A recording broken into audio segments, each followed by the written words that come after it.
Unpacking the Power of Silent Pedagogy. Copyright 2025.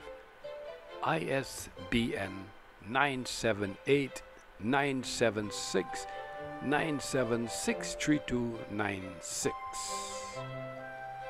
Welcome to Williams Podcast, episode 222. Unpacking the Power of Silent Pedagogy. Copyright 2025, ISBN 978-976-9763296. I am your host, Dr. William Anderson Gittins, DD. Today, I invite you to engage with a rhetorical question that resonates deeply within our spiritual and cultural landscapes. Why does Jesus' writing in the dust, captured in John 8:1-1, continue to hold such allure? In the debris of our choices, why does this act remain so fascinating? As I reflect on my roles as an author, media arts professional, doctor of divinity, podcaster, cinematographer, photojournalist, and cultural theorist, I find myself captivated by the cinematic, theological, and cultural significance of this profound moment captured in John 8:6-8. Let us look at the cinematic pause. Imagine the scene within the precincts of the temple courts in Jerusalem, believed to have occurred during the Gospel of John, according to Bible Hub, which was written around AD 90, are alive with tension. Accusers, emboldened by their righteous indignation, clamor for judgment, their voices rising in a tempest of anger. Then Jesus bends down, inscribing something in the dust. The moment captured. As a photojournalist, I often find myself pondering the moments that define history. If there had been a photojournalist present that day, I can imagine the scene unfolding with the tension of a drawn bowstring. The crowd would be a harsh, discordant mixture of song blending with a hush, whispers, and sharp intakes of breath. All eyes fixated on the figure at the center of it all, Jesus stooping down to write on the ground. Openhousepictures.co.uk argues that the low-angle perspective, had that photojournalist taken a low-angle shot, the world would have seen Jesus not just as a man among men, but as a towering figure of authority and compassion. The ground would fade away behind him, and the sky would loom large, framing his head in a soft halo of light.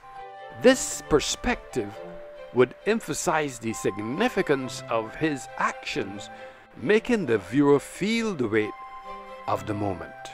The dust at his feet would dance in the air, almost as if it were suspended in time, waiting for the revelation that was about to unfold. The power of the image. The photograph would capture more than just a moment. It would encapsulate the very essence of hope and redemption. The expressions on the faces of the onlookers could be felt through the image. The skepticism, the intrigue, the desperate longing for justice. Each face would tell a story, a silent plea for understanding, as they witnessed this man writing in the dirt, challenging the norms of their society. The significance of action. In that low-angle shot, Jesus would appear larger than life, his presence radiating a quiet strength. The act of writing itself would be imbued with profound meaning, a symbol of defiance against the oppressive forces that sought to condemn.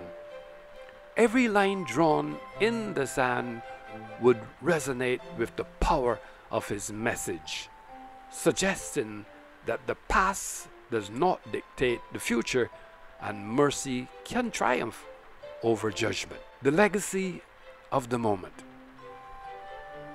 Though that photojournalist was not there, the imagined image lingers in my mind, a testament to the powerful intersection of faith and humanity. It serves as a reminder that sometimes the simplest actions carry the most profound significance. And while I may not have the ability to freeze that moment in time, I carry the weight of its lessons in my heart, hoping to capture similar truths in my own work. In the end, it is not just the image that matters, but the stories we choose to tell and the truths we dare to uncover, both the gravity of the act and the content and context of the scene. There are no words, no immediate verdict, just silence. As a cinematographer, I perceive this as a divine pause, a moment where the frame freezes and the noise dissipates. This gesture, devoid of words, yet monumental, shifts the atmosphere from rage to reflection. It's not merely what Jesus wrote, but the silence in which he wrote that makes this moment unforgettable and historical. Symbolism and prophecy. Theologians have long wrestled with the implications of this act. St. Augustine draws parallels to Jeremiah 17:13, suggesting those who forsake the Lord are written in the earth.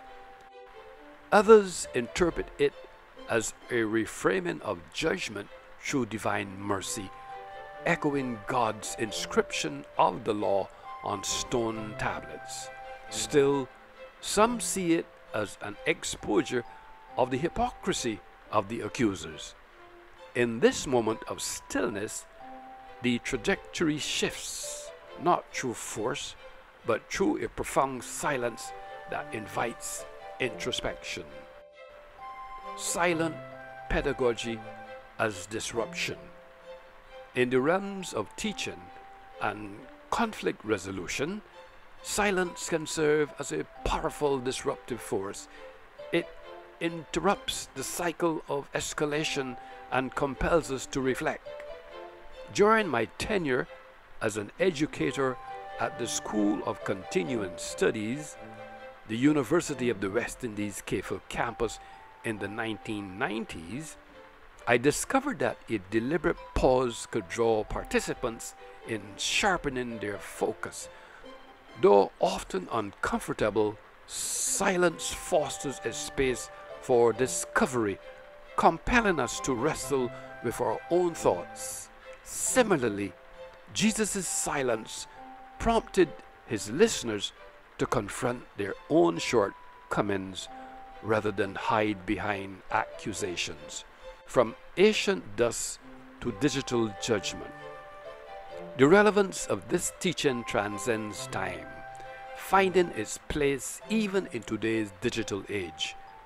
Public shaming now replicates the stone throwing of Jesus' era, with social media accelerating outrage rather than allowing for reflection. Image if instead of hastily posting a heated tweet, someone choose to make a symbolic gesture of restraint. Could silence disrupt the cycle of digital judgment as it did in the temple courts? Perhaps a thoughtful pause has the potential to alter the rhythm of conversation, preventing further escalation. Lessons of silent pedagogy. So, what lessons can we glean from Jesus' wordless gesture? First, there's intentional restraint, the wisdom in knowing when we remain silent. Then, there is the concept of teaching through silence, allowing others the space to grapple with their own conscience. Lastly, there's conflict transformation, where unexpected stillness breaks the cycles of hostility.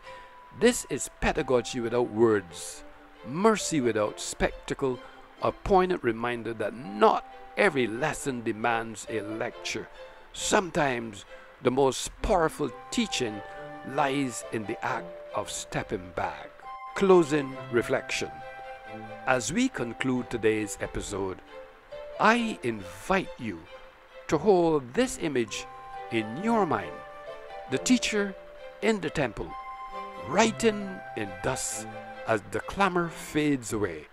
Are we the ones with stones in our hands, or are we those who pause to reflect in the dust? The act of writing in the dust serves as a powerful reminder of the transient nature of human judgments, fragile and fleeting, contrasted with the enduring nature of divine mercy. Thank you for joining me on this academic journey unpacking the power of silent pedagogy. Copyright 2025, ISBN 978-976-9763296, captured in e-publication 382. Join me next week as we delve into more timeless lessons and their relevance today. Until then, may you find wisdom in silence and blessings in reflection. God bless.